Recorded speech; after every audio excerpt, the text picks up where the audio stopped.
Let us examine what we learned in this lecture.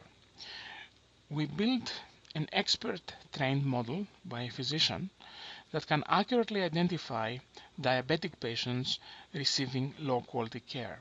We have observed that the out-of-sample accuracy of the model was 78%, but most importantly, the model identifies most patients receiving poor care, which is the major objective in the study.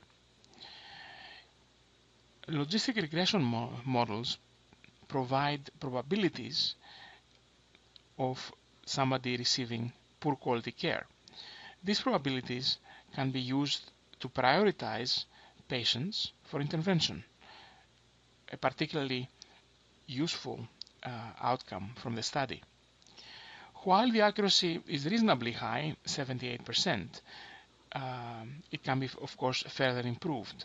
In that respect, I expect that electronic medical records, not only claims, could be used in the future to enhance the predictive capability of such models. So a model like the one we built can be used to analyze literally millions of records, whereas a human can only accurately analyze rather small amounts of information.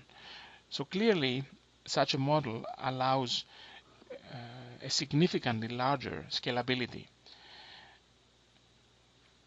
Of course, models do not replace expert judgment. However,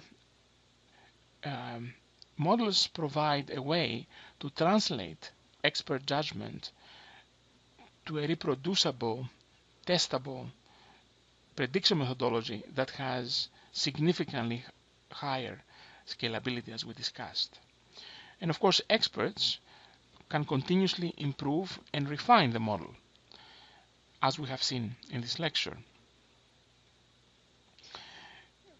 Finally, and quite importantly, models can integrate assessments of multiple experts into one final, unbiased, and unemotional prediction.